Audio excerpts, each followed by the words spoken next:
राकेश मोहन सिंह और आप देख रहे हैं next time news point. Lok Sabha चुनाव के चौखट पर खड़ा है देश और देश के भीतर सियासी पारा हाई, चाहे वह उत्तर से लेकर दक्षिण हो या जम्मू कश्मीर से लेकर कन्याकुमारी। सब जगह राज्य दर राज्य ईडी दबिश मार रही है, लेकिन खास बात यह है कि वह दबिश विपक्ष के राज्यों में, जहां पर विपक्षी दलों की सरकार है, वहां पर ज्यादा।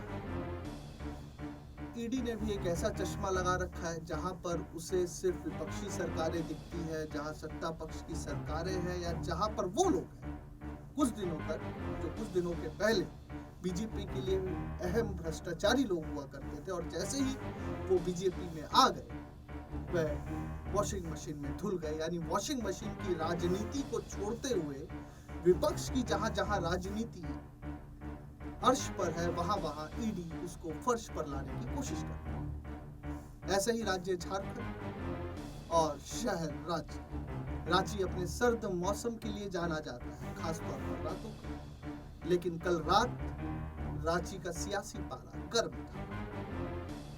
सियासत के केंद्र में थे झारखंड के पूर्व मुख्यमंत्री हेमंत सोरेन और उनके इर्द गिर्द बुना गया था 4.5 एकड़ जमीन घोटाले का पूरा भ्रष्टाचारी जाल, जो कथित तौर पर भी कहा जा सकता है, अभी आरोप सिद्ध नहीं। रांची का राजभवन और बाहर का दृश्य अगर आप देखें तो आपको देखने को मिलेगा जो रांची या झारखंड मीडिया से लगभग दूर रहता था या उतना ज्यादा राजनीतिक गर्मा गर्मी नहीं रहती थी, वहां राजभवन के बाहर देश विदेश के मीडिया का जमावड़ा लगा हुआ था। सबकी नजरों में और सारे मीडिया के कैमरे कैद कर लेना चाहते थे हेमंत सोरेन की एक झलक। वह राजभवन के अंदर गए, बाहर आए, लेकिन किसी भी तरह की बातचीत नहीं हो पाई।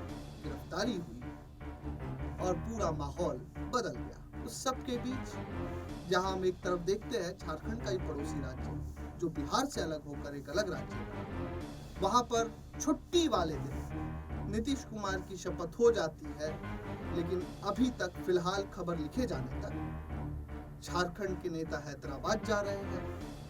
सत्ता दल के और जेएमएम के नेता जद्दोजहद में हैं कि किसी भी तरह राज्यपाल शपथ के लिए उन्हें आमंत्रित कर ले।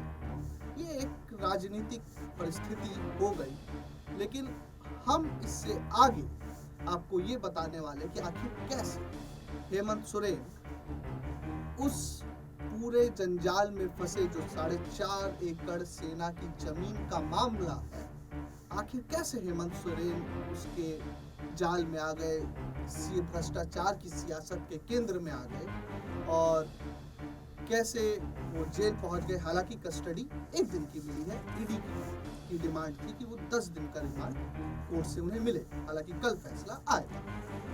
तो सिलसिलेवार तरीके से आपको बताते हैं, आप भी समझिए। जमीन खरीद में जो कथित गड़बड़ी का मामला है करीब 1.5 साल पहले शुरू हुआ।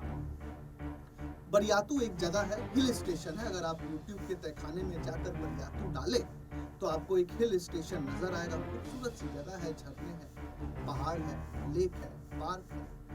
वो लगभग रांची से 10 किलोमीटर की दूरी पर है। वहां पर 4.5 एकड़ जमीन का एक टुकड़ा है।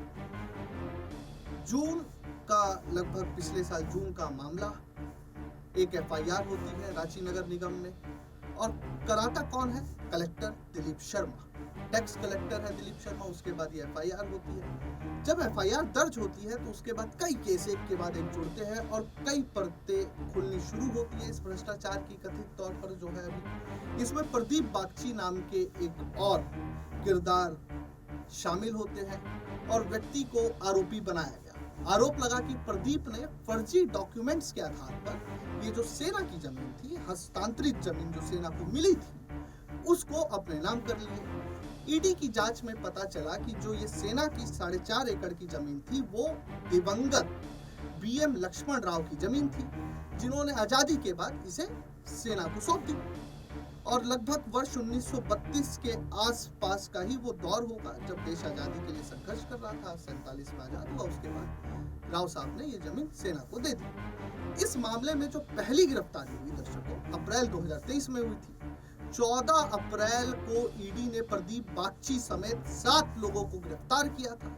उसी दिन कई जगहों पर छापेमारी भी की गई। इसमें आईएएस अधिकारी, आप समझिए, प्रमुख तौर पर सिर्फ हेमंत सोरेन या प्रदीप बागची का ही नाम नहीं है, इसमें कई बड़े अधिकारियों का नाम है, जिसमें आईएएस अधिकारी छवि रंजन चौधरी रांची के उस समय डीसी थे, उपायुक्त थे, डिस्ट्रिक्ट कलेक्टर, जब ये पूरा घोटाला हुआ था, तो उन्हें भी गिरफ्तार कर लिया गया इस पूरे मामले में। हेमंत सोरेन के साथ ही जो अभी तक इस पूरे मामले में गिरफ्तारियां हुई है, वो 14 अन्य सरकारी कर्मचारियों की गिरफ्तारी हुई। सभी 14 सरकारी कर्मचारियों पर आरोप है कि वह प्रदीप बागची के लिए इस जमीन में और इस जमीन के सौदे में दलाली का काम कर रहे थे। पिछले साल मई में ईडी ने आईएएस छवि रंजन को गिरफ्तार कर लिया। रंजन साल 2011 बैच के आईएएस अधिकारी, और जो ये पूरा मामला उन्हीं के, जब वो उपायुक्त थे 2 साल तक वो उपायुक्त रहे, और ये 2 साल के ही भीतर ये पूरी गड़बड़ी हुई। ईडी की जांच रिपोर्ट में जो चार्जशीट आज दाखिल की, अगर आप उसको देखेंगे तो उसमें आपको देखने को और पढ़ने को मिलेगा कि कई नकली रबड़ स्टैंप्स, मोहर और लैंड डीड फर्जी तरीके से रांची नगर निगम के आधार पर बनवाई गई। ईडी ने यही सारी बातें चार्जशीट में रखी है, और प्रथम दृष्टिया हेमंत सोरेन के करीबी इसमें आरोपी हैं, और बाद में हेमंत सोरेन के पारिवारिक हितों के लिए ये जमीन का टुकड़ा प्रयोग हो रहा था, इसलिए हेमंत सोरेन को गिरफ्तार किया गया, जो आज जब कोर्ट में पेश हुए ईडी के वकील ने अपनी बात कही। अब इससे आगे बढ़ते हैं। अगला बिंदु आप समझिए, इस 4.5 एकड़ को बेचने के लिए फर्जी डॉक्यूमेंट बनाए गए। ईडी के मुताबिक इसमें लैंड माफिया से लेकर बिचौलिए और नौकरशाह तक मिले हुए थे।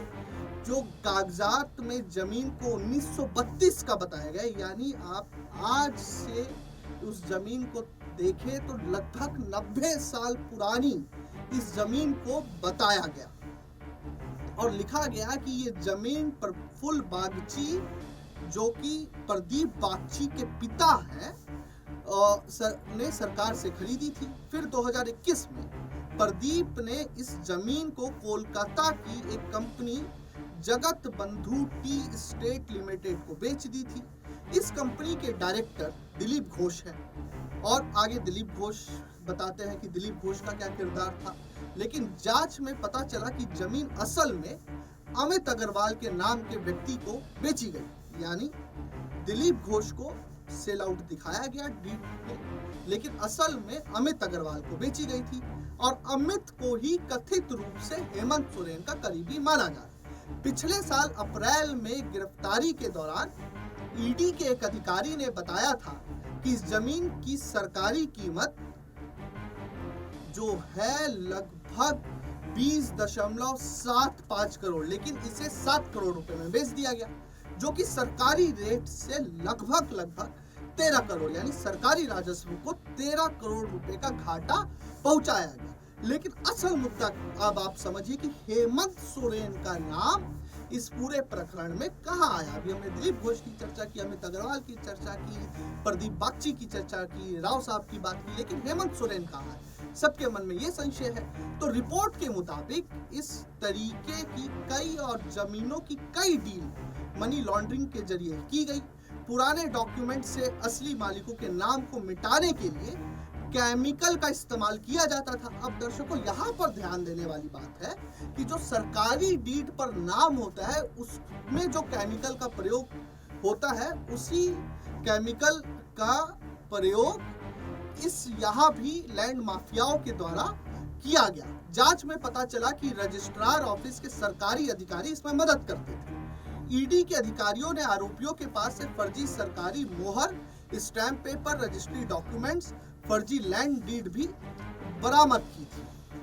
अब हेमंत सोरेन तो गिरफ्तार हो गए, झारखंड के नए सीएम चंपई सोरेन, लेकिन हेमंत सोरेन का नाम कैसे आया? तो हेमंत सोरेन का नाम फॉरेस्ट ऑफिसर्स ने लिया, जो इन 14 अन्य कर्मचारियों के साथ गिरफ्तार थे। तो हेमंत सोरेन को इस तरीके से ईडी ने पार्टी बनाया। प्रदीप बागची ने पूछताछ में हेमंत सोरेन का नाम लिया छवि रंजन ने हेमंत सोरेन का नाम लिया, डायरेक्ट इन्वॉल्वमेंट नहीं है, लेकिन ईडी की जो एफआईआर और चार्जशीट की कॉपी दी गई है उसमें ये बताया गया है कि जिन लोगों की पूर्व में इस पूरे प्रकरण में गिरफ्तारी हुई उन लोगों ने हेमंत सोरेन का नाम लिया। इसलिए प्रथम दृष्टया में जो राज्य के पूर्व मुख्यमंत्री थे वो इस पूरे जमीन घोटाले में संलिप्त दिख रहे हैं और उन्हें छोड़ना ठीक नहीं है। इसलिए हेमंत सोरेन की गिरफ्तारी की गई। हेमंत सोरेन, मैं दर्शकों को फिर बता दूं, हेमंत सोरेन का डायरेक्टली किसी पेपर में नाम नहीं है, ना ट्रांसफर डीड्स में नाम है, लेकिन गवाहों के आधार पर, और आप देखिए इस बात को थोड़ा सा पूर्व में जाकर सोचने की कोशिश कीजिए, मनीष सिसोदिया का मामला, उसमें भी गवाहों के आधार पर सिसोदिया को गिरफ्तार किया गया। संजय सिंह का मामला, वहां भी गवाहों के आधार पर, यानी पैटर्न एक है, इसलिए सवाल भी विपक्ष की तरफ से एक ही जैसे उठाए जा रहे हैं। कहीं भी पैटर्न चेंज नहीं हो रहा ईडी के द्वारा बड़े विपक्षी नेताओं को गिरफ्तार करने का। अब दर्शकों को क्या लगता है कि क्या ईडी ने एक सिर्फ खास किस्म का चश्मा पहना हुआ है कि जहां विपक्ष की सरकारें हैं वहां सरकार को अस्थिर कर दिया जाए, लोकसभा से पहले इतना सक्रिय हो जाया जाए कि विपक्ष को मनोवैज्ञानिक तौर पर कमजोर कर दिया जाए और मौजूदा सत्ता दल को लोकसभा चुनाव में मनोवैज्ञानिक बढ़त मिल जाए। आप दर्शकों का क्या सोचना है, समझना है इस पूरे केस पर, हमें जरूर लिख भेजें। देश और दुनिया की तमाम खबरों के लिए जुड़े रहिए नेक्स्ट टाइम पॉलिटिकल बाइट के साथ। धन्यवाद।